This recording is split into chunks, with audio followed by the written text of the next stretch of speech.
All right. Welcome to the IAG Thursday thing, this thing that we do every Thursday where we all hang out. We chat about whatever's going on this week and kind of figure out, what's happening in the world.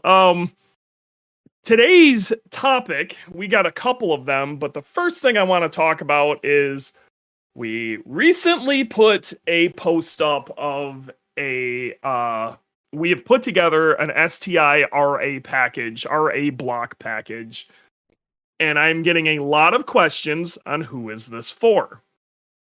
And I want to talk about that real quick and have a conversation about what my thoughts are on the STI RA and what some people's thoughts are on the STI RA block. What it is and what it is not. Okay? So, joining me today, well, actually, hold on, before we go on to joining me today, after we go off on this rant on the RA block, I want to have a conversation of, there is a lot of rumors that Subaru is turning the STI name into a trim level, okay? Now, I don't necessarily see that as a bad thing, but I want to know what the minimum would be for you to go, okay, this is an STI. You would refer to it as an STI versus this is some trim level WRX. Okay? So we're going to go over that here in a few too. But first, I want to rant about the RA block. But joining me here today is my turning into basically my weekly co-host, Warranty. How are you, The one sir? and only. Hello, Man, hello. your voice sounds good on that mic, my guy. And then Dylan dropped in for a few minutes because he wants to hear me rant about the RA block. Of course. How are you, Dylan? I'm great. You are plugging along on 3 GCs right now, but it does look like that sweet truck is out driving around, and you got a lot going on, my dude. I even have a GR on a lift. Oh man, what is going on? And then Warranty.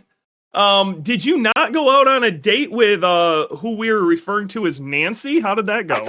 Oh, I did. It went great. I don't really think if it's a date or it's just going out as friends, but we talked for 2 hours straight about some serious things. The time flew by, and she invited me back for the future to study together. And no, that's not a euphemism because we both have tests we got to study for.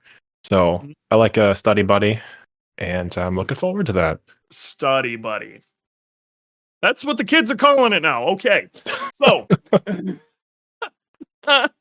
all right. Oh yeah. Warranty, you sound like you could be a talk show host. His thank new you. mic plus his voice it's beautiful, right? It's beautiful. That's great. It's so good. It's incredible. All right. We're gonna rant about the RA block a little bit.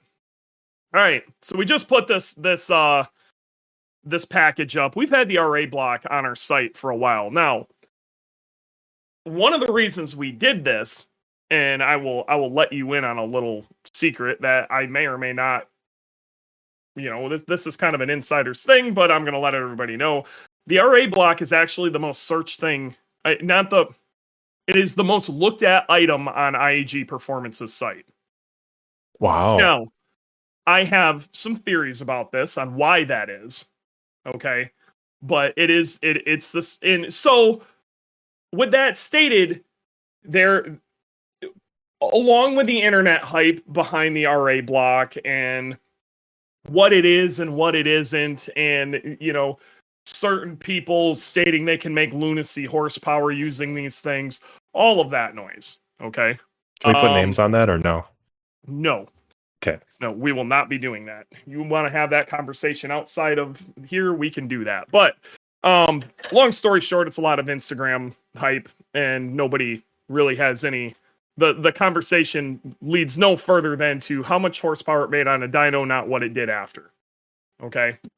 So, going back to this, it is searched a lot, and a lot of people are looking at this as a good replacement for a stock engine. Now, and this situation where you were to stick it in place of an OEM motor and you were going to run it at like stage 2-ish near OEM power levels, honestly, you could do worse.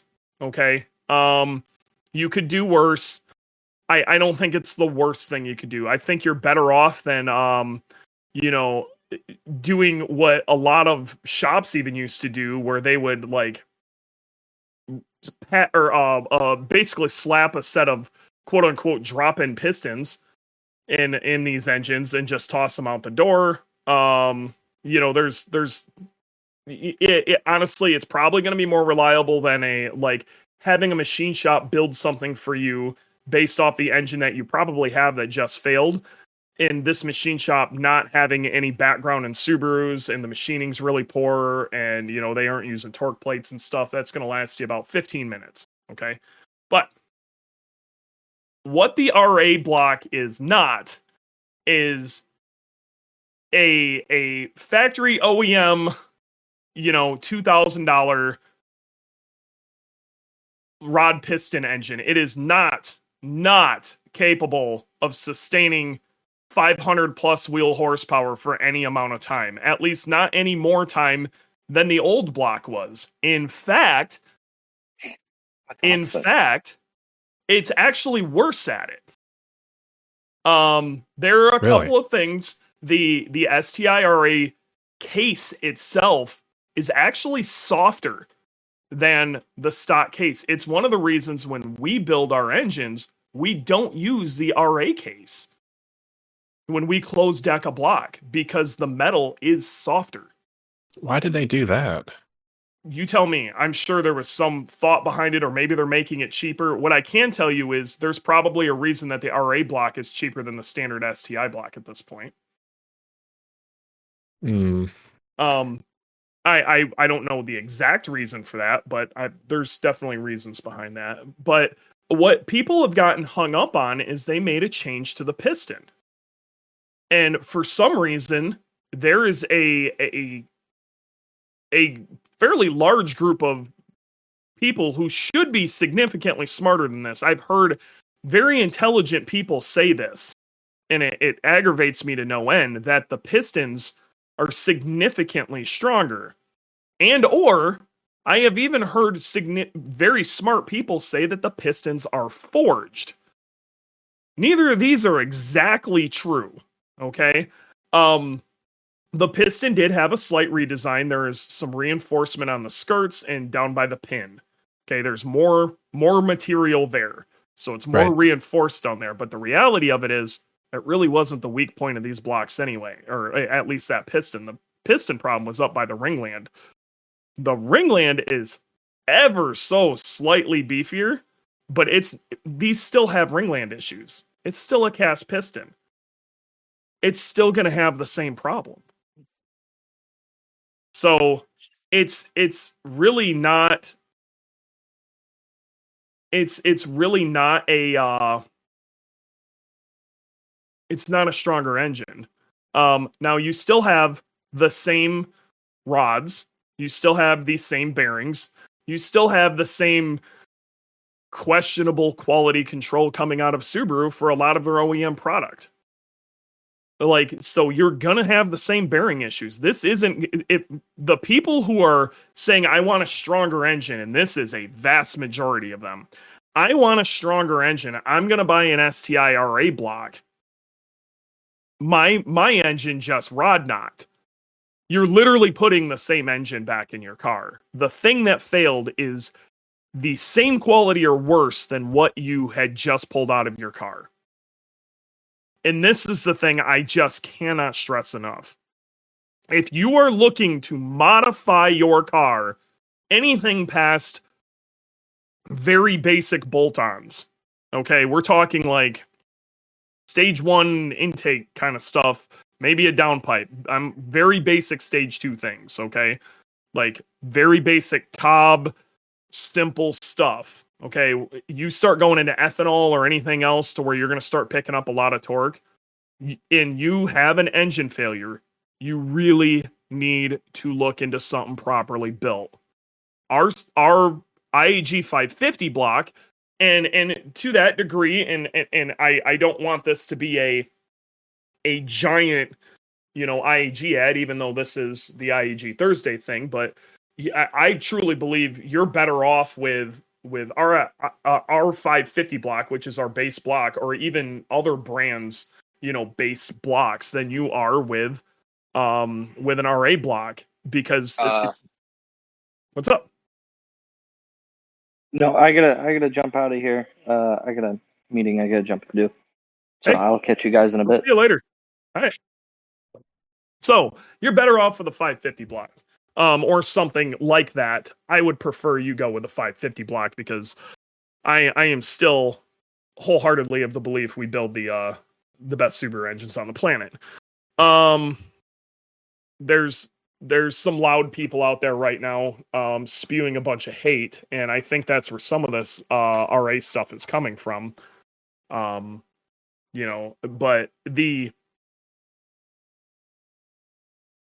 with the metal being softer, these RA blocks tend to go out of round quite a bit faster. The standard 2.5 liter EJ turbo engine already has problems with really thin cylinder walls, and those things, after not a very long period of time, when pressured, will go out of round. You'll burn a ton of oil. In some cases, eat a ringland. It'll cause more knock because of the oil. There's piston slap, things of that nature. They will go out of round very quickly, especially when pushed. Stock power levels, it's not that big of a deal, but when pushed, this becomes a problem. And when you really start leaning on it, it becomes a problem even faster. This is the same thing with, and I already don't recommend a open deck block past like 400 to 420 wheel horsepower. So these people running around saying that this softer block with a worse piston and worse machining is good to 500 plus is lunacy. It's lunacy. And I just, a lot of people are getting taken for a ride, and I just hate seeing it within the community. I hate seeing it within the community.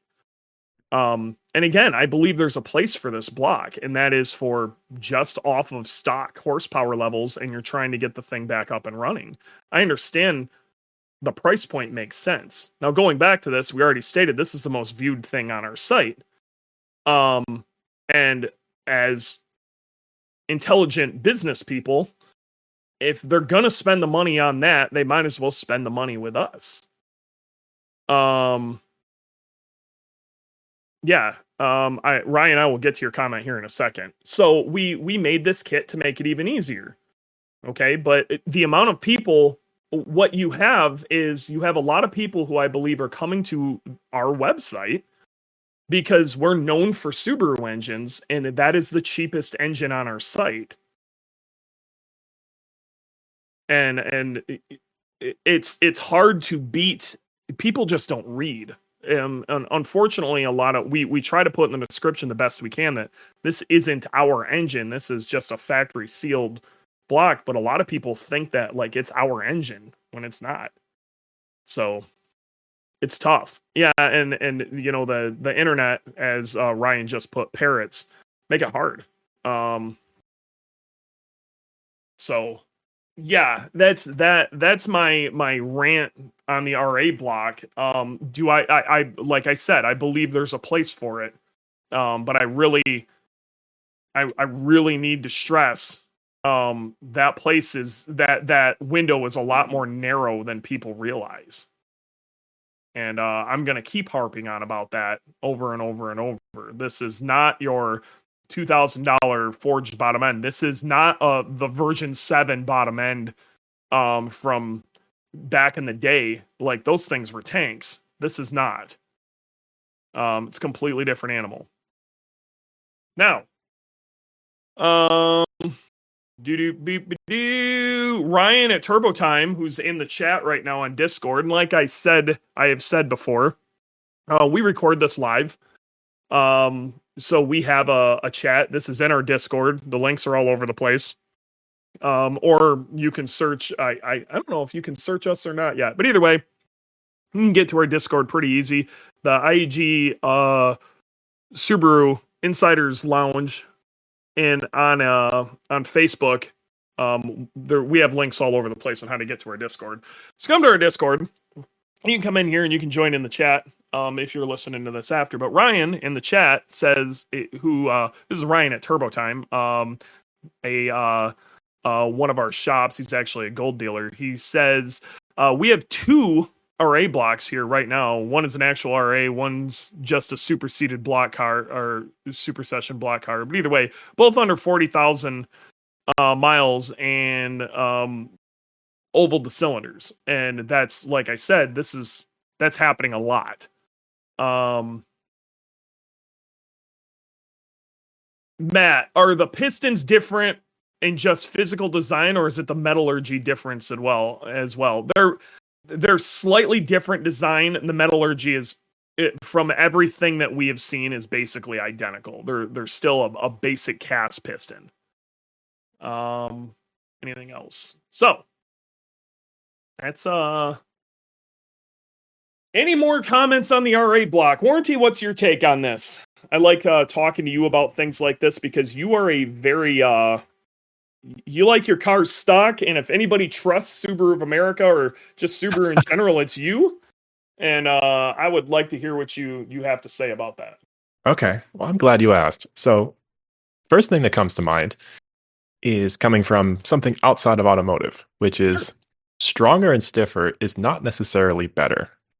So I wonder if the change to a softer case was intentional to make things just a little bit more durable. Stiffer means that it's more likely to break, whereas softer means it'll bend and hopefully it'll go back. That not necessarily means that's how it works, but that's what I think it could mean. So it's the same reason why the various bushings in your car aren't just mega stiff, because when things are locked down hard, they like to break. You know, it's not just about noise, vibration, harshness. It's also about durability. So secondly is, I even got a chance to ask this to somebody from Japan, and it was at the auto show a couple of years back when they were showing off the S209. And I said, does the new block have forged pistons? And he just looked at me like he had no idea what I was saying. And Yes. Yep. So it doesn't. It's just hyper-eutectic pistons. The other thing is, I'm surprised to hear you say that it's worse. I thought it was better, to be honest. The last thing I'll say is, do you think it's the price that is making people search it on your website so much, or is it the massive amount of social media hype from people we won't name saying that you? I want to say it's 50-50. Okay. I really in true belief that it's 50-50 because and I'm saying this due to the questions that I'm getting about it. The questions in the comments from people who genuinely don't know and just need help and direction. These are not internet hype boys. Okay, these are people who are genuinely just need help, and they're seeing a very attractive price. And that's, and unfortunately they, maybe they do a little search on this RA block, on Facebook or whatever, and then they find internet hype stuff. But so I think it works two ways, that post being so popular is a good and a bad thing. And it's kind of up to us on our side, and I believe it's up to IAG and up to just us within the community to do our best to educate people, and that's what we did back in the day, the Nasiak days, back in the HISA, when we when that's why you have so many quote unquote Subaru nerds out there, is because we did nerd out about this stuff, and we did everything humanly possible to try to try to educate all of us, not only our customers but us being, kind of pillars within the community. We have to look at it from a community standpoint. We're just, even if we're not selling anything to these people, I do believe it's our job to try to educate them the best possible way we can. Yeah. that those nerds from back in the day also brought us things like Uncle Scotty's cocktail, which was some Well, blend of yes and transmission no. fluid. Yes and no. Okay. Some of those, that's a perfect example. Uncle Scotty's cocktail. And for those of you who don't know what Uncle Scotty's cocktail is, there was a Nasiak user named Uncle Scotty who wanted to get his 5-speed to stop grinding, and he mixed a bunch of crap together to include Redline shockproof and some other stuff, and you'd throw this in your 5-speed and it'd feel great for like a week, and then it'd start grinding and it'd get worse and worse and worse, and then you'd finally pull your trans apart and realize it's almost destroyed. Redline shockproof does not play well in our transmissions, and like this is one of those things that just went. It caught on like wildfire because people. What it comes down to is people really want the RA block to be this cheap savior, okay? And people really wanted Uncle Scotty's cocktail to fix things, and people really wanted blast plates on 5-speeds to make their transmission stronger, and people really wanted lightweight crank pulleys to be an easy 10 horsepower and cool for your engine. Like, people want these things because they're so simple and easy, you know what I mean, and cheap, and like, well, this is the silver bullet to fix this, and it's so cheap, and it, what the literature behind this makes sense. You know what I mean? People want these things, and a lot of times it's just that's not how it works. There's side effects that you don't realize. The big side effect is you lose people. So every kid out there that buys an RA block and tries to smash 600 horsepower through it is going to blow up that block and then leave and not come back. And then they're gonna be the guy out there saying Subarus suck. They're complete trash. When I built mine, quote unquote built, because he just stuffed an RA block in it. When I built mine and made all my power, the car was just nothing but issues, and everybody told me I was crazy, and then it blew up, and I hate these cars, and they go on to do whatever they're gonna do, and it sucks.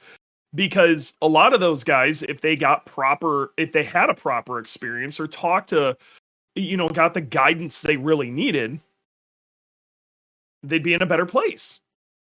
And this topic kind of went sideways, and I honestly, this is a topic that we need to hit on sometime, because the anti-Subaru hate is unreal. Like, you're either in or you're out with this group, unfortunately, and it isn't due to us. It's everybody on the outside. The majority of people on the outside of Subarus have a great time either hating or making fun of Subarus. The number of people talking about head gaskets still is too damn high. It's way too damn high, and they don't know what the hell they're talking about. These cars haven't had head gasket issues in who knows how long. Every car has head gasket issues if you put 3 times the amount of power through it was designed to have. It's crazy. Like, yeah, if somebody's bitching about their head gasket issues when their car makes, 550 to the wheels, like, you can't complain about head gaskets. Like, where are you getting off? You know what I mean? And they don't have any more head gasket issue than any other car. And the major rash they had was on NA motors. It was NA 2.5 liter specifically. Yep. Like, everything else was fine. It was just NA 2.5 liters in general. Yeah. So get Whatever. off it. Get off it. Get off it. All right. We're going to talk about the other topic here. Okay. And this is the reason I wanted you specifically on here, because I think you and I's answer are probably closer than you think. Okay. You being the I throw this on you. You are the quintessential I trust Subaru to do the right thing. Okay? You have been that through and through. Hence the reason you keep your warranty, and hell, you were even hell bent on getting your oil changed from Subaru for a long time, and felt the pain due to it. Man, we got a lot of people in here today. This is awesome. It is great seeing all you guys. It's the microphone. It's that mic, dude. You're just buttery. Hi, Stephanie. I gotta say hi to Stephanie. If I don't, it's gonna be weird. We got Jason Knackery in here too. Royalty. Ryan's talking about holy shit, Uncle Scotty's cocktail. Yeah, you haven't heard that in a minute, have you? Ryan will tell you all about Uncle Scotty's cocktail. He's been around a minute. Okay, so let's talk about if Subaru were. There's lots of talk of Subaru turning STI into a trim level.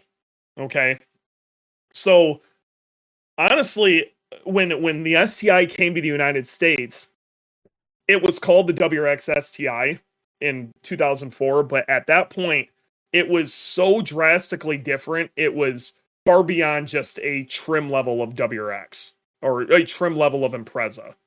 Like it was almost a completely different car. And then later on down the road, it actually became a different car. In 2015, it split its own direction. The STI was its own model. It actually dropped the WRX from it. Okay. And this is where a lot of people got into that, especially those who were messing around with Subarus recently. They remember the STI as this is a model. The WRX was its own model. Okay. Well, hold on now. Is that right? So in 2015, the WRX became a standalone model in Subaru statistics, and it was no longer a trim level of Impreza. But I thought the STI on top of the WRX was always a trim level. So when Subaru would report sales figures, the two were always combined, WRX and STI. My understanding is that is not how that was set up.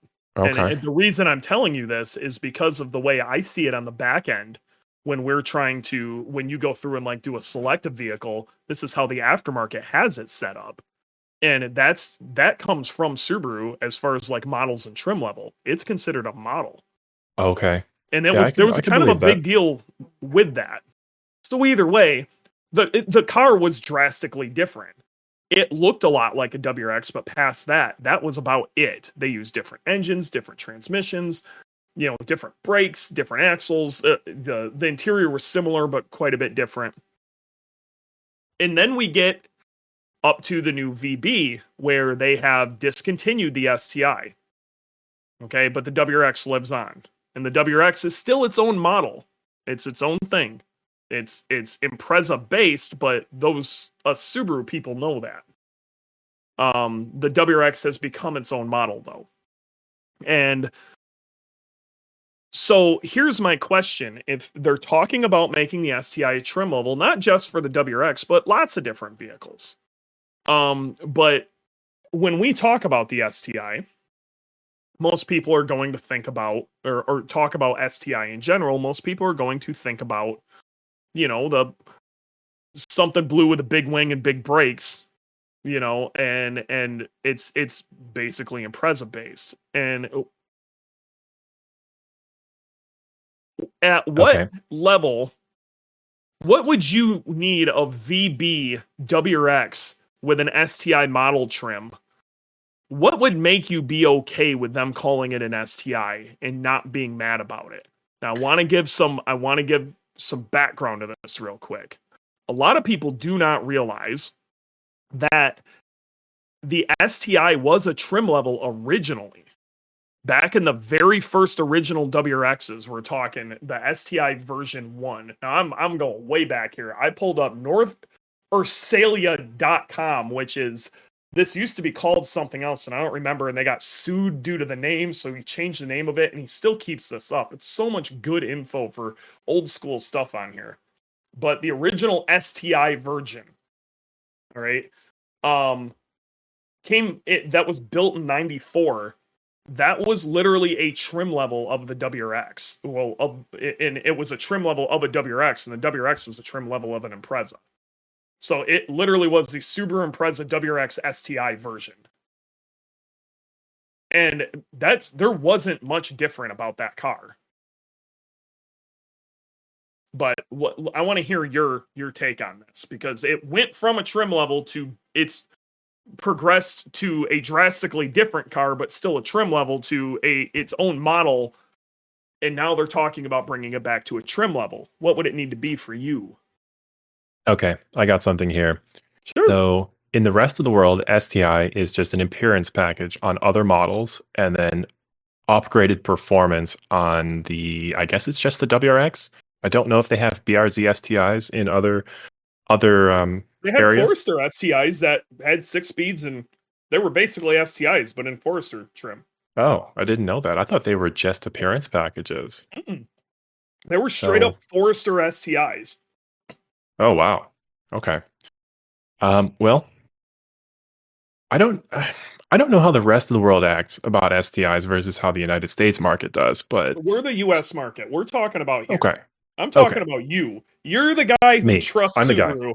I want to hear what would make you look at a VB STI and go, you know what? I want to make sure I get the STI badging.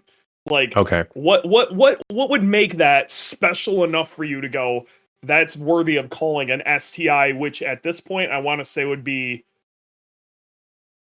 that'd be a version 13? Holy shit, I'm getting old. I thought it was version 12. I could be wrong. Would it be 12? Was 11 the VA then? Yeah. You and I talked about it.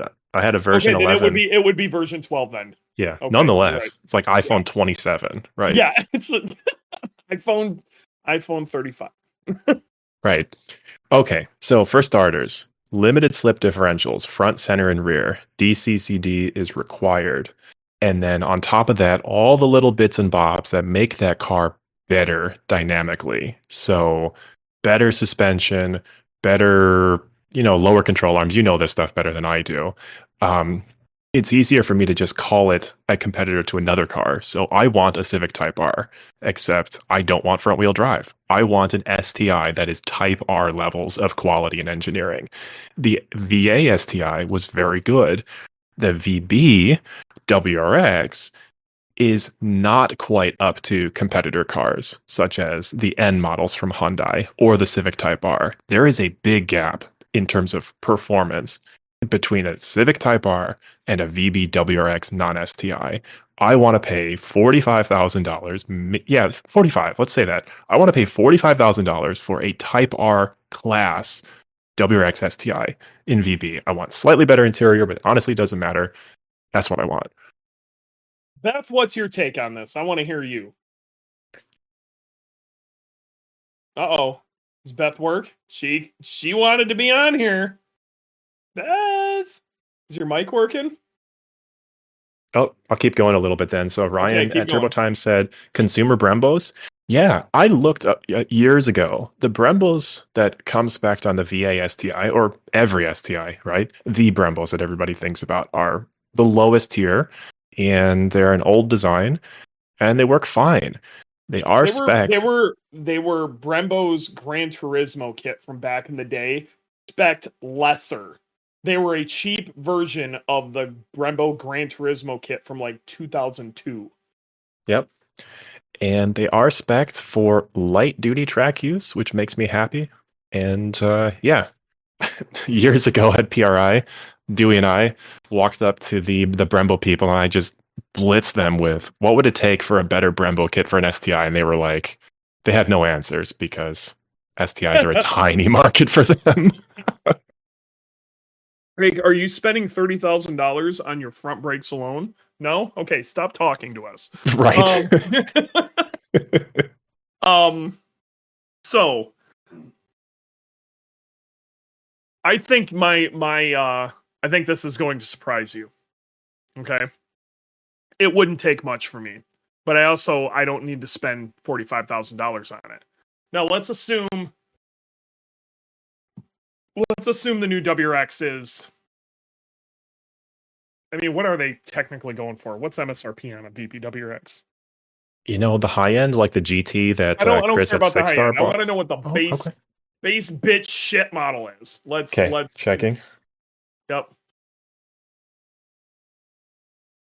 Starting at $29,000. Okay, it's a $30,000 car. What would make me spend an extra 10? Which is basically what an STI has always been. Okay, it's been about a $10,000, anywhere between $7,000 and $10,000 upcharge. Okay, it honestly wouldn't take much. As much as I want that glorious DCCD and built 6-speed, I don't think we need it. Okay, for it to be an STI trim level. Do I want it? Absolutely. Absolutely. Are we going to get it? Probably not. Okay. One thing I don't think we need is more horsepower. What I'd really like to see, and this is what's going to blow everybody's mind. What do you mean we don't need more horsepower? We already know how much power the stock turbo VB can make. Okay. What I would really like to do is I'd like to see the WRX spec'd more for track use. Okay. So light track use, consumer grade Brembos, like you were saying. I think consumer grade Brembos are a good idea. I'd be way happier if they'd went back to the 4 pots versus the 6 pots they put on the later ones. Yeah, I agree. Okay. It's easier to get pads for, the consumables are a lot lower, and the stopping capability is basically identical. Are pads still an issue? It's been a couple years now. Hell. Hell. That's terrible. It's hell. Okay. The seats aren't that bad in a VB. They just aren't. The OEM seats are decent. Do some like Alcantara, whatever. That's fine. Throw some STI badges on it, whatever. I'm not even that worried about it.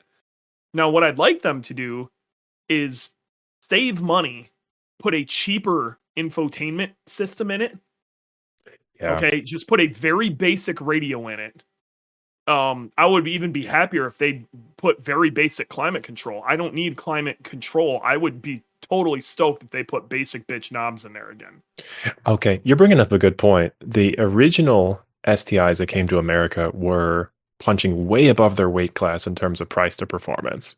Yep. And nowadays, I think people want like GT cars out of these STIs. That's what people are in their mind, they're thinking. What a lot of people don't seem to remember is the only reason the STI happened is because Group A Rally, they had to homologate a bunch of crazy shit.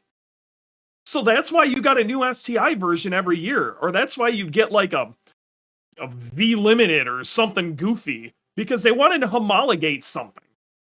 Okay, so the STI or the STI RA or something like that, those existed for like factory radio deletes or beefier rear limited slip differentials or, you know,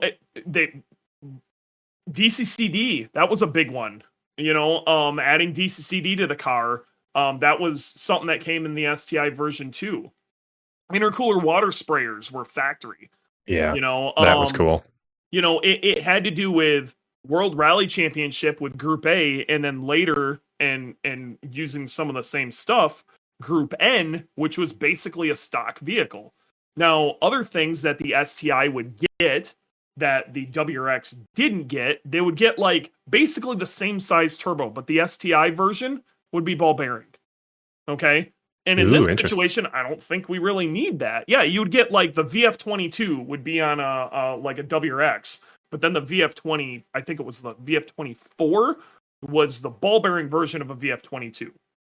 All right, but they would also do things like factory closed deck blocks. Mm-hmm. Way back in the day. When the WRX would have an open deck, the STI would have a factory closed deck. Okay? I don't even think we need to do that with the VA.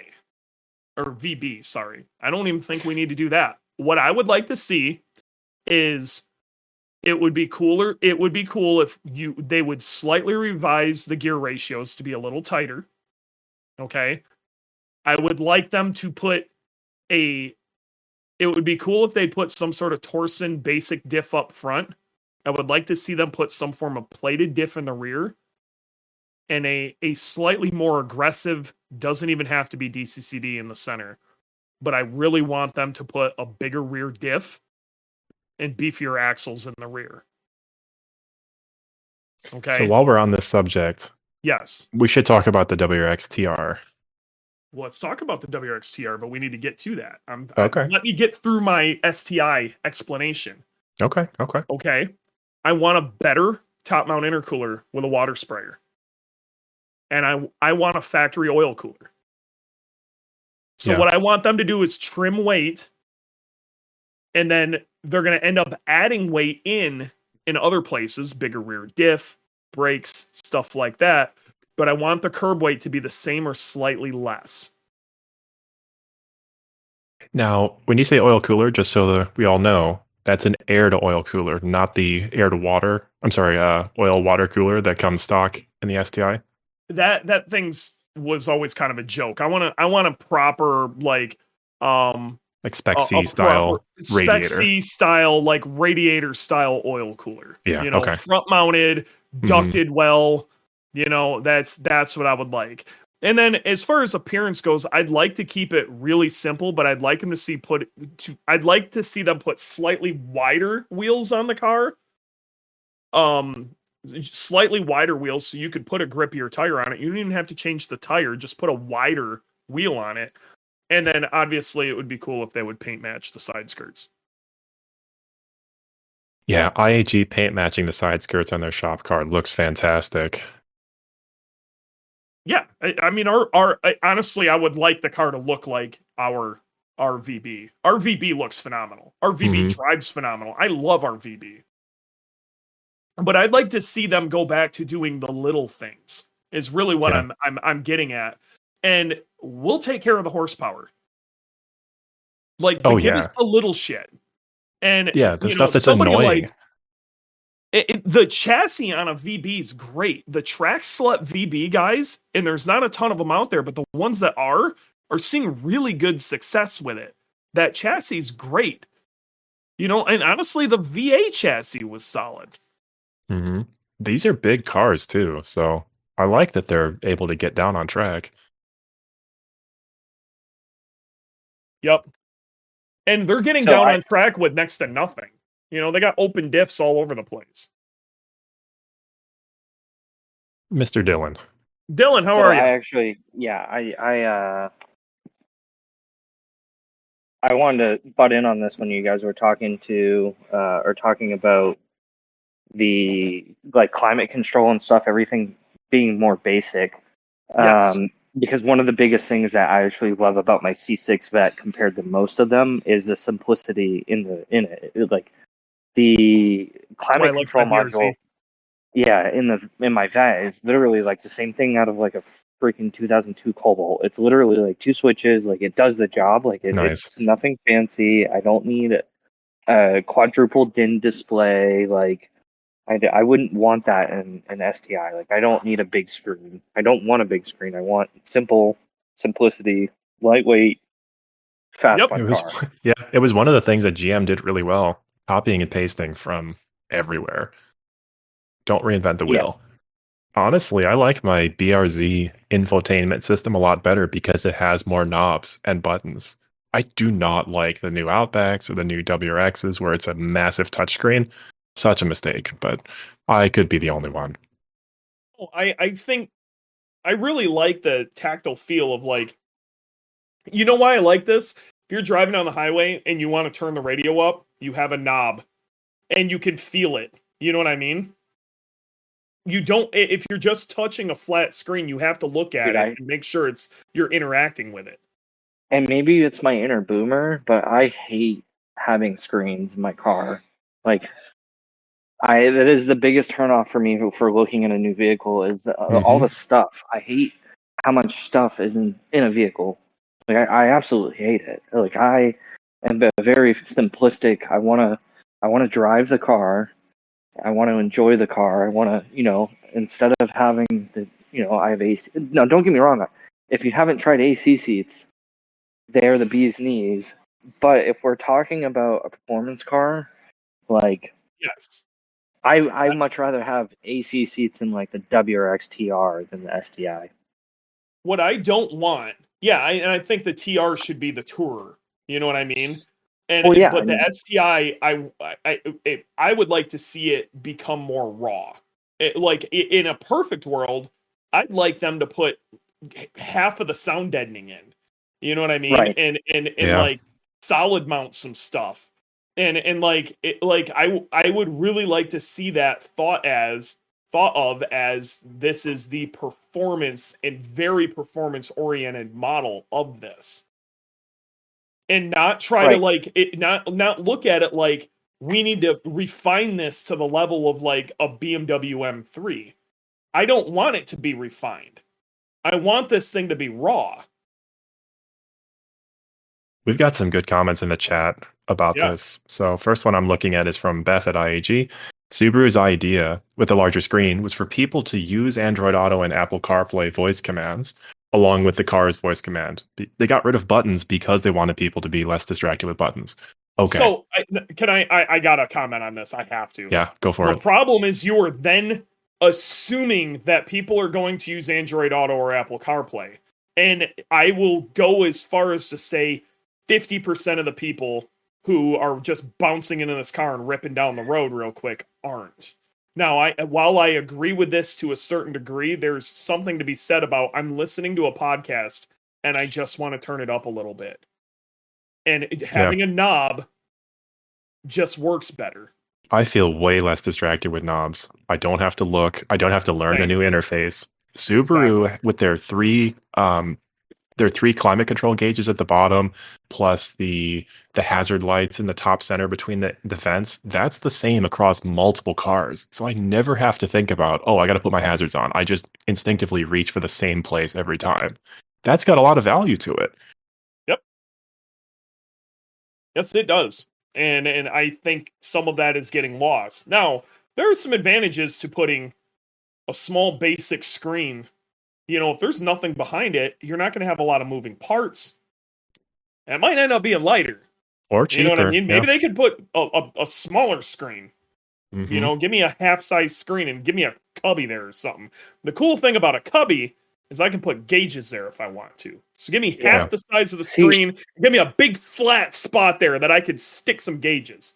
Oh, yeah. And I hate to sound like the guy that's pushing the Corvette thing, but another thing they did with the C7 was a small screen. The screen drops down into the dash. You still have a volume knob. You still have knobs for climate control, and you can put gauges behind the screen. Well, that's one of the reasons I really like my BRZ going back to this. My BRZ is simple. It feels like a 90s car. You know, it's got a very basic double DIN screen with a knob, you know, radio with a knob. I can rip that out and stick whatever I want in there, but like it's very simple. And there's something to be said about simplicity with that. Yeah. Subaru's rally cars in Japan, like the Group A type cars, they take out the screen and they just put a flat panel there. And sometimes they actually put DCZD and SI drive up there. Yeah. Yeah, no, like that's simple and perfect. Most of these like STI RA versions from Japan back in the day, or like in the early 2000s, the Spec C and those cars, they would come with no radios at all. The total radio delete. That was, you know, no sound deadening. Those things were down to clown. Now, I can understand if we're not going to get that level of raw. I wish we would, but I can see that not happening. But I would really like to see, like, we're going to simplify the living shit out of this. And you know who's going to hate it? All of the car reviewers. And I don't care, because if you put the effort into the right spot, that car will hit the right people. There's another comment I want to touch on. Heavy Metal WRX. The average age of a WRX owner is now mid-30s. That's who they are building these cars for. Yeah, everybody wants something for less than the next guy. So that, I think, is why they're turning it into GT cars. They're trying to make it a cheaper alternative to like an M3 While I or something. agree with that, the reason that car has the popularity of that badge is due to shit like this. Okay? Yeah. And I'm 42 this year. Okay? And I'm asking for this. Yeah, I'm farting dust over here, and I'm asking for this. You have the TR with the same power level and all the goodies that you want. That's your GT car. Okay? Give us a properly raw one. And then this is going to blow everybody's mind, release all the parts in an STI catalog Oh my and let gosh, people yes. just buy the shit. Yep. Okay? So release a limited number of these cars. Do 1,000 of them. Okay? Do 1,000 STIs a year that are just chock full of the STI parts catalog with all the STI goodies. Okay? And then sell the rest of it in bits and pieces to everybody else. God, wouldn't that be something? They That's sell what a they TR need to or do! sell a Spec C, which would be just a stripper model, something that's easy to homologate, right? And then say, oh, by the way, we're selling our entire back catalog for people who already have STIs. Yeah, And it happens to talk work on about the an easy VBs. way to build community. We Oh built man. all this cool shit. You can build cool shit too. Here's the stuff we had to build Yep. cool shit. I Like, would why? buy a VB for $29,000, and I would absolutely spend $10,000 at Subaru's parts counter to turn it into an STI if such a thing was available in like the Copo style parts catalog. I think you would be cheaper. I think you would be cheaper buying the STI. Well, assuming the STI didn't exist because there was some backdoor way. I mean, so what I would like to see is you buy a VB, or this would make the VB a $40,000 car, and it would be a $40,000 car with less sound deadening, a very basic radio, some stiffer shifter bushings, so the steering was or the shift action was a bit more direct because we're gonna put some fancy STI shifter cables in it.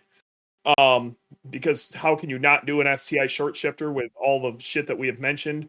So basically what this is a parts catalog, but do some, like, put a really good, maybe noisy rear diff in the thing.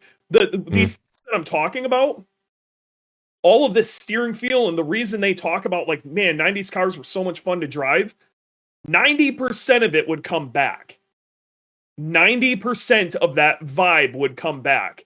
And what you would get is you would have, like, I don't know, the auto, you'd have, like, what the hell is that TV show that's on PBS? It's gonna kill me. Motor Week. Motor Week would probably hate it. It would that car would be amazing in a bunch of their tests, but Motor Week could be like super noisy and the cabins, blah, blah, blah, the seats are too stiff and the suspensions, they're gonna bitch about it. Let them bitch, okay? What you're going to get is, like, the YouTube community is going to get a hold of these cars. They're going to go tear-assing with it. And it's going to, that nostalgia kick is going to come back. You're going to have a guy like that dude in blue's going to drive it, and he's going to go, I get it. Yeah, can agree. Any rare or perceived rare car now is all subject to market adjustment. 100%. Subaru needs to produce these cars in unlimited numbers. And in fact, they're doing that with the BRZ-TS. It's no longer a limited edition. It's now just a trim level. So there's precedent in the present tense for the STI coming back as a trim level. Yes, that's what in fact, that's the rumors we're starting to hear. Yeah. It's supposed to be a cheap economy car that goes like hell. That is the ethos of an STI. Yeah. It honestly, I think the way to do it would be dealers. You have to go into a dealer and order it. Like, and it takes 3 months to get to you. I would be totally cool with that. Yeah. And it comes in one trim level. And then I think that's the way you fix dealer markup. Yeah, Subaru I think has cracked down pretty well on markups, but that's just them. It would happen. I don't care where it's gonna happen, and that's how you fix the dealer markup problem. And the people who actually want them would get them. And that's how you had to order, like, a Spec C back in the day in Japan. You had to go in and order the damn thing. So I do want to say one more thing. I mentioned Copo. So for all the kids that are younger than like 45 years old out there, Copo was central office purchase order for Mopar, I believe, where you could buy a bunch of race car parts through. Copo was a Chevrolet. Oh, I'm sorry. Thank you. Yeah, thank you. Copo buy performance parts through the dealer. Yep, things that didn't actually exist right now. Yeah, Mopar had a similar thing, but Copo itself Oh, was I'm sorry. The comments are just exploding. I'm sorry. yeah, you're such a dick. Don't use the M word. Don't use the M word. Oh, that's funny. You could build a race car from buying things at the dealer. That makes me so happy. As a guy with a nickname Warranty, you have no idea. I think it's great. And, again, this is kind of counterintuitive to IAG, which we exist to support we literally are the aftermarket, you know what I mean? Like that is our entire industry. We sell some OEM parts, but we are an aftermarket company. But I think it has to start somewhere. And like I go back to, I think the community has always been the most important part of all of this to me. And I think it would be good not only for the community, but Subaru in general with their own image. Like right now, Subaru's got this real vibe of they don't give two shits about performance. And they like all of the people that made Subaru cool are getting crapped on right now. And I don't think Subaru themselves even sees it that way. They're looking at it like we want to sell more Outbacks. Yeah. One of the things that drove me nuts about Subaru from the very beginning, before I even got into all this crazy stuff with Dewey, was that all the STI parts you could buy from the parts counter were stupid. Like it was a short throw shifter and it was an exhaust, and the rest was like just trim pieces. Drives me crazy to this day. Like, sell me something real. I guess you could get Group N trans mounts. That's cool, but that's one item. Well, they kind of had a bunch of that stuff at one point, the Group N parts. There's actually a lot of Group N parts that people don't realize. You just have to get the part numbers for them. There was Group N did billet shifter forks. Group N did a full shift linkage and short shifter that people don't even realize. Like everything from the trans back. Yeah, that's pretty cool. The Group N parts existed because they had to have a part number and they needed it homologated for Group N. Mm-hmm. And, they'd make a one-off car for the stuff that they needed. This is one of the things that, we lost something pretty amazing with the 90s with Group A. Okay? People don't understand Group A WRC is the reason that you and I are even having this conversation right now. There are two massively influential things that happened that we even have a conversation. We're talking about not only just, we're on a Subaru performance-based podcast, okay, but, that we even have a following enough to have all the people that are sitting in here. And the two big things are Group A Rally, okay, and the Fast and the Furious. We can go on about the Fast and the Furious, and in fact, I'm going to save that one for the anniversary of the Fast and the Furious. We're going to have a whole thing on that. But Group A Rally,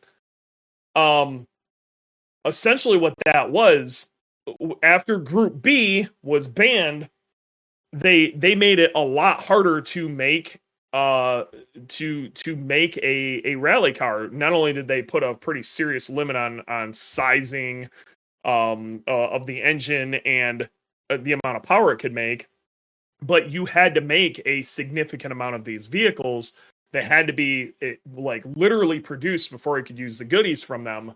And what that did is produce some really amazing cars that I don't think people totally realize the influence of them. One of them being the WRX/STI, okay? And then the Mitsubishi Evo. Those are the ones that come to everybody's head, but you also have the Escort Cosworth, okay?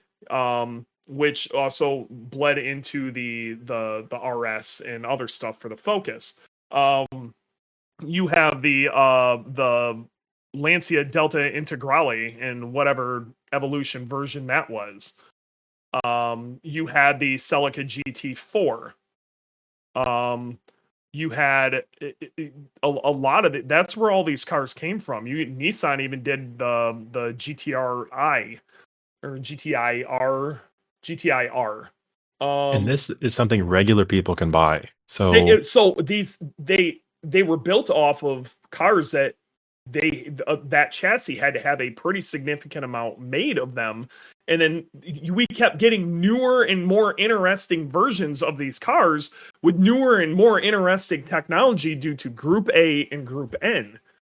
And that's why we got ball bearing turbos and DCCD, and the Evo did the active yaw, and we got all these like crazy wild race car ideas got shoved into these basically pedestrian vehicles with these 2-liter turbo engines, because that's what the rules mandated. So they built around these rules. And we got so much cool shit at that time period. So much cool shit that people just don't even know, man. They just can't wrap their brain around this shit. And it sucks because that rule set kind of ended and they opened it up. Some more manufacturers would come in, and the more they opened it up, the less the cars had anything to do with it. And then it all kind of really went in the toilet with Subaru and Mitsubishi, the two head honchos at the table at that in that game.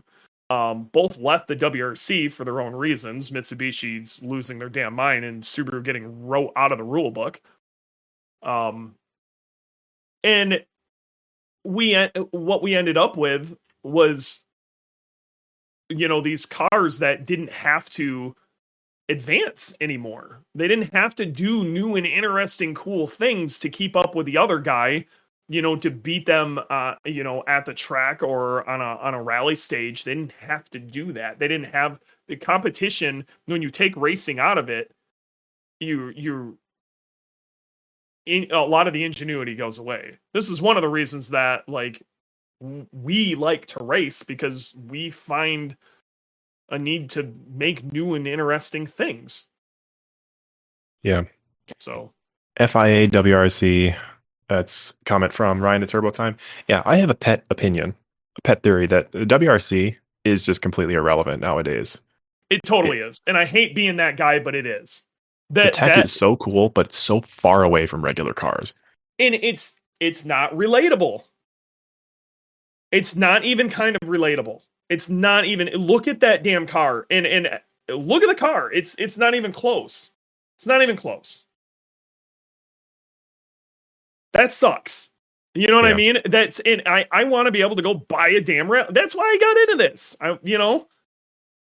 I want this fire breathing rally car. That's what I want. Street going rally car. And it'll do other stuff, obviously. Like, I just won a time attack championship with a shit box. And this all comes back to, I want this raw experience. These homologation models are that's what made it fun. And honestly, the closest thing we've got in recent years was the new GR Corolla. Yeah. Like a lot of the stuff that was on that car was built in a particular way to run in the way the rules worked for the WRC at the time. They built that car in a particular manner for that, and then they changed the rules. Yeah, that GR Corolla, I'm glad you said that. The GR Corolla feels like that homologation special. It does. It's got that vibe to it. Mm-hmm. It's kind of a throwback to that, and I would really like to see Subaru take that to a greater degree. Yes. That looks a lot like they know how to do it. They were the kings of it at one point. Right, yeah. And I really want the model of my damn Subaru WRX at STI version 13 type RAR, spec C. I want the whole damn thing. Like I want to argue about the difference. This piece is magnesium on it, so I had to get a different freaking modeling. I want this argument. I want to have this conversation again. And yes, was it confusing? Yeah. For sure, but it created a community like nothing else on the planet. Mm-hmm. I did want to bring up the S209. S209 to me feels like a tuner car from Subaru. They rolled off STIs off the lot, drove it to a different factory, and then put new parts on it and sold it. That's cool. A lot of people don't understand that STI is a different division. You know what I mean? Yeah. Like so that's essentially what they did. And to a degree it was what can that is the S models were always, what can STI do with what we have? Like they're the most extreme versions, going all the way back to the S201, which was based off the Electra. And the Electra, the whole concept was, can we make a WRX go over 200? Oh my gosh. That's what it was. Go look up the Subaru Electra. It's crazy. I'm looking.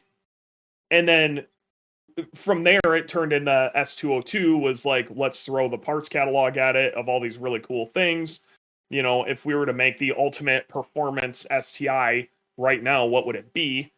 And that's what it has, it rolled into that. And there's been different variations, but I think that even got a little bit perversed. You know what I mean? And I think it turned into, what if this is Subaru's version of an RS3 versus an S3, in a way. And I don't know. The Subaru Electra, the Google results are all about the Solterra. I had to put Electra in quotes, which forces that exact word to be part of the search results, and then it shows a GC that looks like a tuner car. So that just goes to show you where Google's priorities are today. It's technically called the Electra 1, I think. Right. Yes. Yeah. The Electra, I think the Electra's cool. And I think the S201's cool. Heavy metal WRX is my number one conspiracy theory that Toyota having a part in Subaru was the reason that we got the GRC, which is GR Corolla, and not the STI. I 100% agree with you. I would even agree with that. I would even go farther and say Subaru did God's work making Toyota make fun cars again, because Scion was built for sell to young people, cool cars. Nothing got off the ground until the FRS came around. Yep.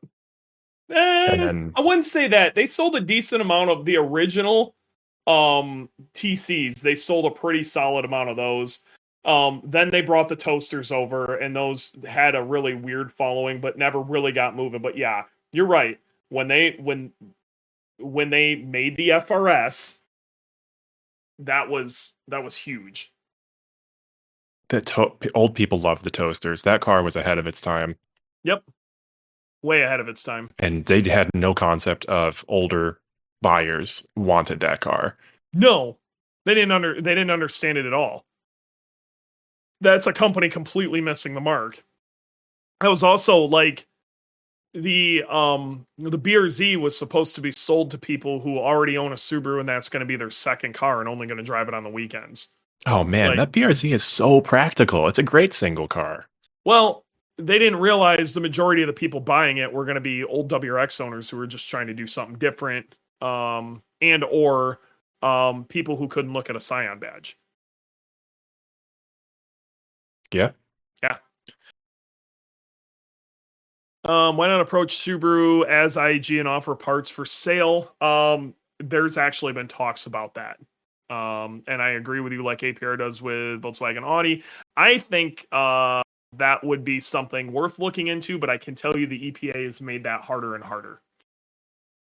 Yeah, I would love to see a VB package that turns it into a mini STI. So 6-speed transmission, bell housing adapter if such a thing is needed. It's not. DCCD. Okay. Rear limited slip diff. Like, it's just this copy paste thing that turns it into a mini STI. I would love that. Can you help them? So you're going back to the theory though. Subaru was actually developing the STI.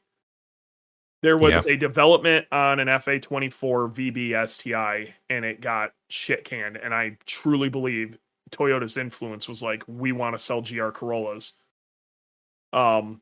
We don't want this to be a direct competitor to it, and it would have been.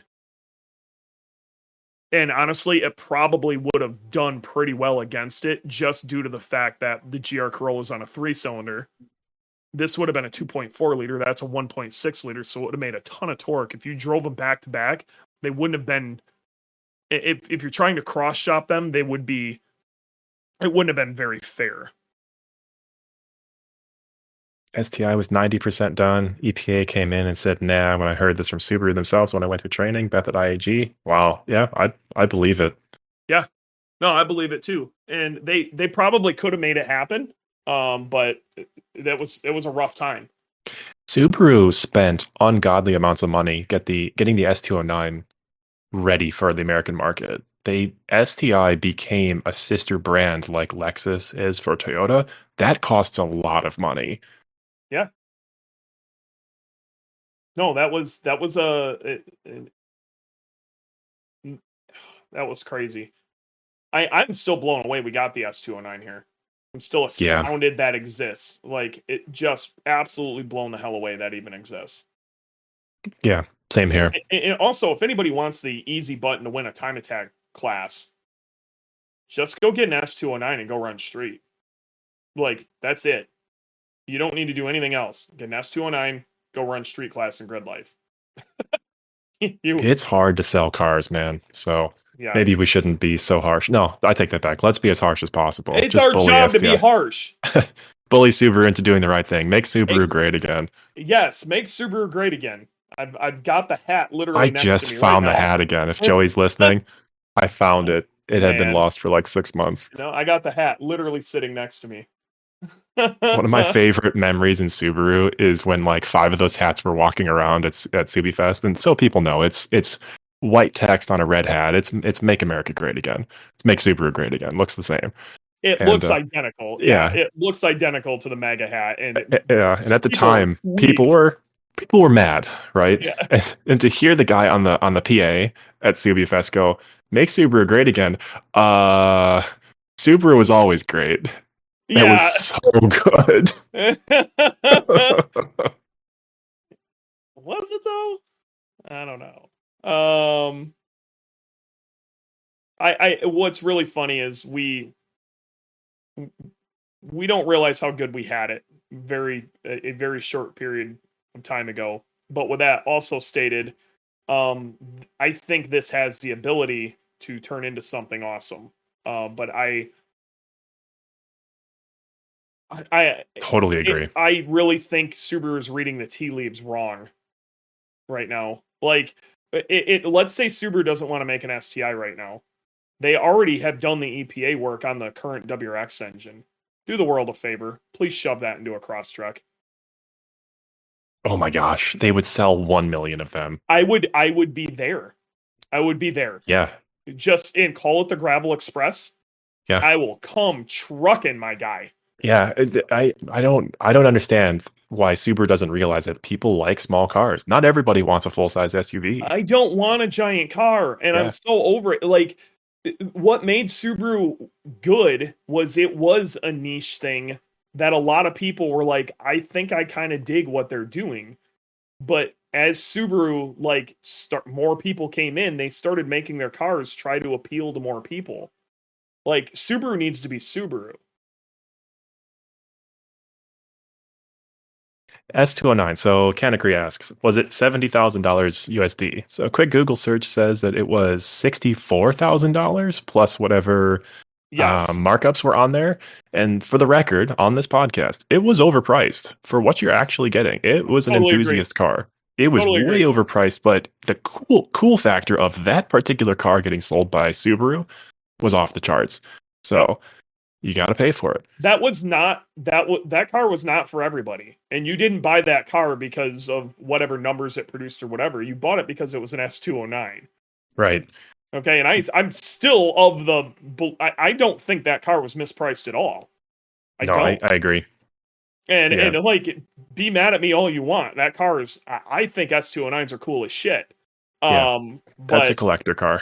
It totally is a collector car. But if you take an S209 and it barely fits into street class due to its MSRP, you will crap on that class. Mm-hmm. They literally, Josh Halka, they outlawed everything that he stole off of that car to go win for a couple of years. And it comes OEM on that car. There's no way you can say it's not supposed to be there. Josh Halka did great work. God, he did God's work for us. Telling you, we all owe Josh Halka a little bit of a thank you. If you see him out and about or see him, talking on Facebook or whatever, throw that man a thank you. He did God's work for us. For Subaru enthusiasts, yeah. Mm-hmm. Gravel Express. That we need to will that car into existence. I agree. Spaz is pissed. He did something. Yeah, he shit on you. That's what he did, Spaz. When was the last time an Evo was sold? So I can't feel bad about it. That's true. Last Evo. 2015, 2015, I guess? Okay. That would make Yeah. sense. That was 9 years ago. That was a minute ago, my guy. That was a decade. Right. That's a losing battle. Oh man, those conversations were glorious. Mr. Butler, they were glorious. Yeah, Josh Halka. So going back to Josh Halka, not only did he do the turbo, but he had to get an OEM turbo for it to qualify back in the day. Yes, so he that's what it was. invented, a VIN limited S209 turbo that he put on his GR hatchback time attack car. He spent out the ass for this turbo. That is Oh, yeah. absolutely, just so people understand, they put this huge premium on these parts. So Yeah, if it was you an go to Subaru HKS to branded get this, turbo. HKS made this turbo for Subaru, and it essentially was, he made low 400s with it with an OEM turbo, but that turbo cost him $5,000. The conversation that Josh and I had leading up to this, though, was how much is a championship worth to you? Because $5,000 is cheap, and the only thing you're missing is horsepower. This is going to fix that completely. Like, you can build an engine with cams and all sorts of shit, or you just slap this turbo on and win. And not that, I want to make sure it is very, very, I hate that people think that Josh only won because of horsepower. Josh had done a ton of development up until that point. The missing ingredient was horsepower. Josh is a great driver. That car is very developed. He had a good support system, but he was way down on power. When he added that into it, that made the complete package. Yeah. Yeah, that's getting rules written against you. It was a hell of a thing. It did, and now it's a cluster fucking street. Yep. Yeah, those are all these years have these one-off little glitches that go, what made this year so spectacular? Because Street is honestly better than most too, because every year in Street has a glitch. Yep. There's a glitch in the Matrix every year in Street that somebody manages to poke a hole in the rule book. Right. This year is honestly the first year in a very long time that I don't think there was really a glitch. I really think they should just stick with what they got going on this year. But they want to mess with it again. So they're talking about bringing restrictors in. Like, I don't like that. It's going to be awful. Yeah, that's too much like real racing, and that's not. And not right. It's too much like real racing with a class that's supposed to be, I hate calling this entry level, but it's supposed to be a lower prep class. The sandbox is supposed to be small in this class. Yeah, and you mean to tell me I have to figure out... The sandbox is getting very strangely shaped. Right. You mean to tell me somebody like me who wants to go campaign a car in street class has to not only build a car, but then build it to be reliable on a restrictor. Yeah. That's just dumb. Like, I don't have the time or the intelligence for that. Nobody does. Oh. No, it's crazy. I personally think the rules... You could say the same thing about Street Mod, but at least the thing is, like, we wear it. Street Mod is mod in the name, like, instantly implies that this is going to be a clusterfuck. Like, you're getting into some shit, so it's a little bit more upfront. You think when you go into Street that it's not going to be a shit show, and then you realize it's a shit show. But the thing is, there's enough people willing to compete within the shit show that the class is still very filled out. They have plenty of guys racing at every single one. It's not like Track Mod or Unlimited where, like, there's times when there's only like 2 people there for those classes. Street's always got plenty of people in it. Yeah, Dewey proved that Street Mod is the most, I don't know what to say, like the most competitive, exciting time attack class in North America. The tire tech is fine. The aero tech is fine.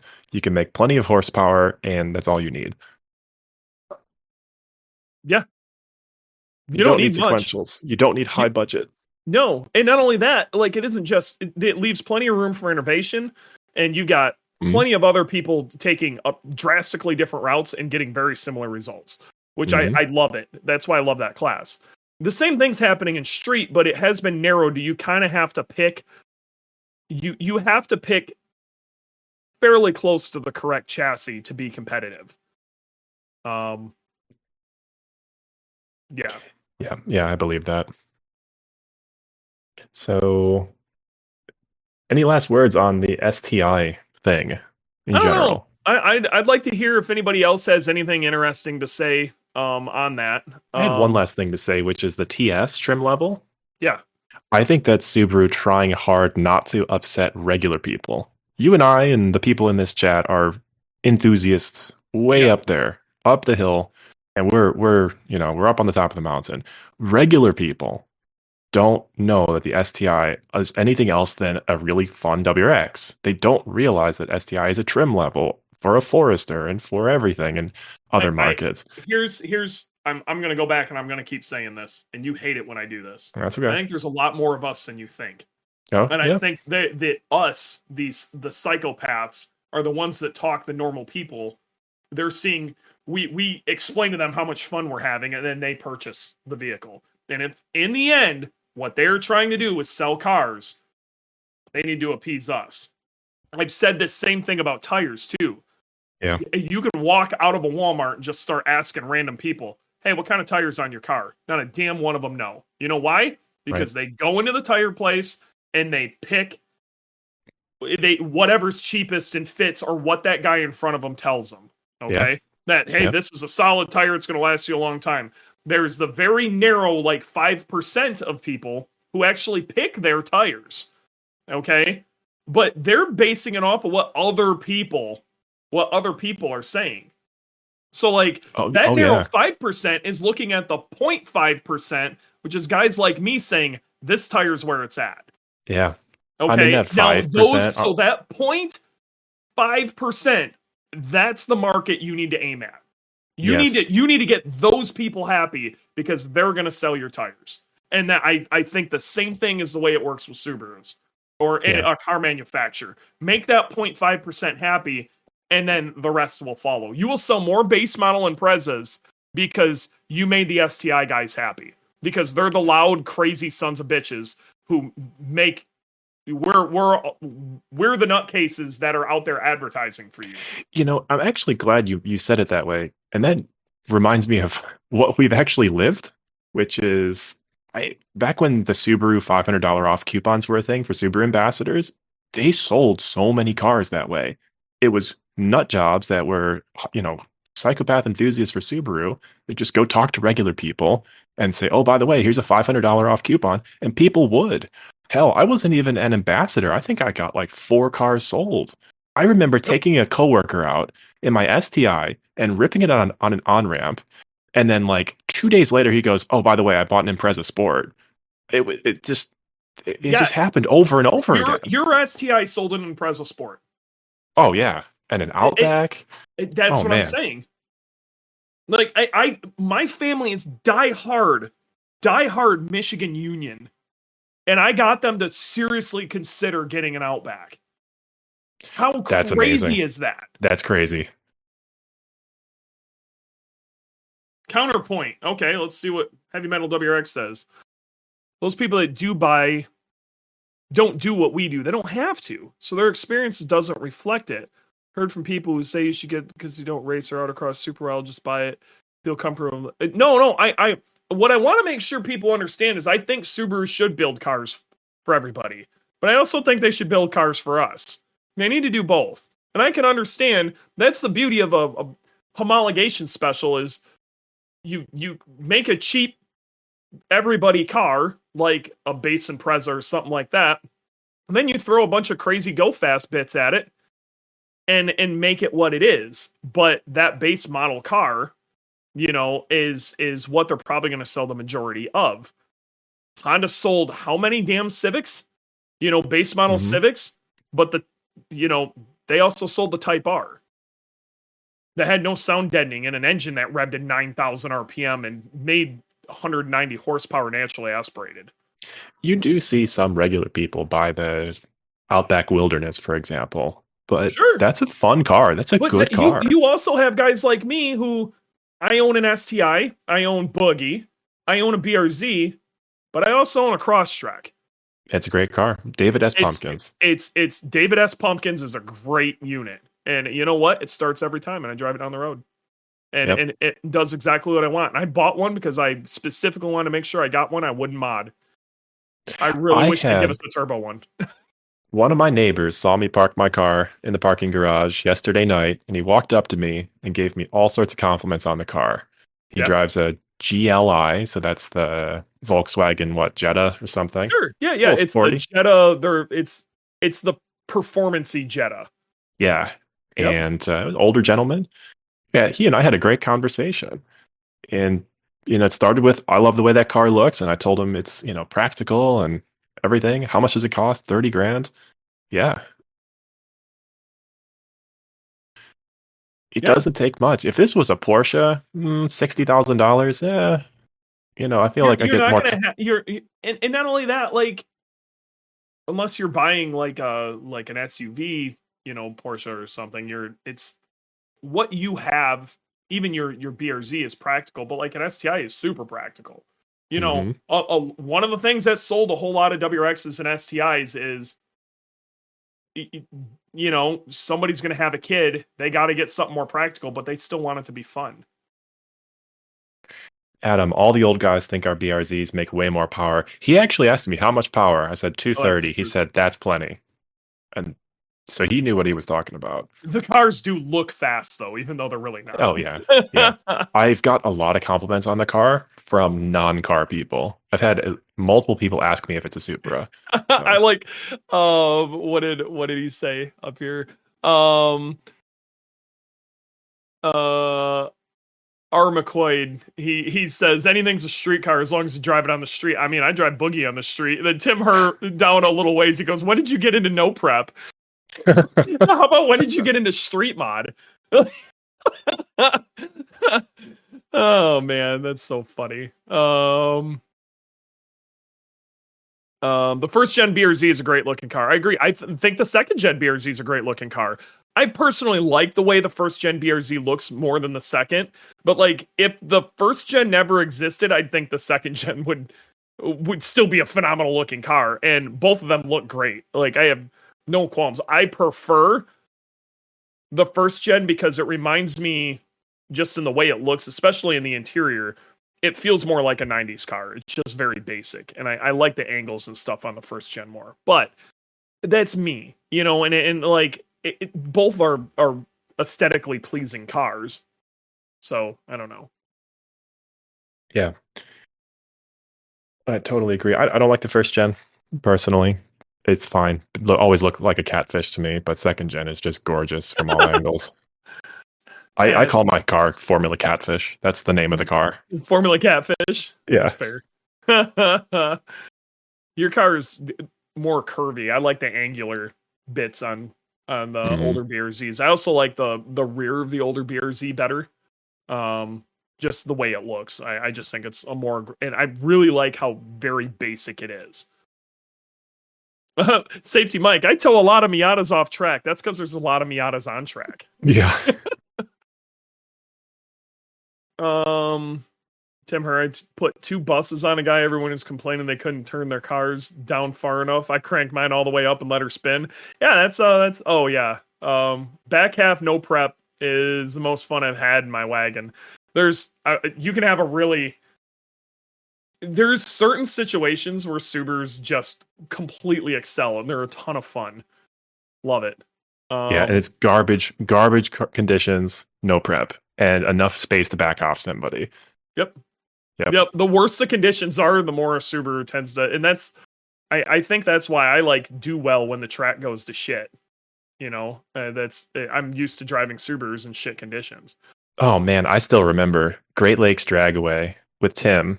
Yeah, he lined up against an all-wheel drive Civic. People, like, the energy in the crowd was just another level. People were like, it. "Oh yeah, you could taste it." And I think I bogged it or something. But man, that car needs to come back and be right, and then just heads will roll. Yep.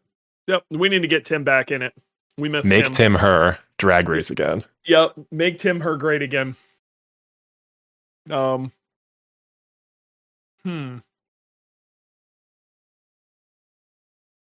just needs a motor.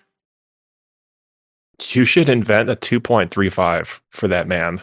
That's what needs to happen. Tim would then have to turn around and and then he would have to get his heads machined. I don't know if he's down to do that or not. We'll see what the You future can't brings. go back. Man, that's a tough one. Yeah, I mean, Those are God's we heads. make it a hell of a 2-liter. I'm just saying.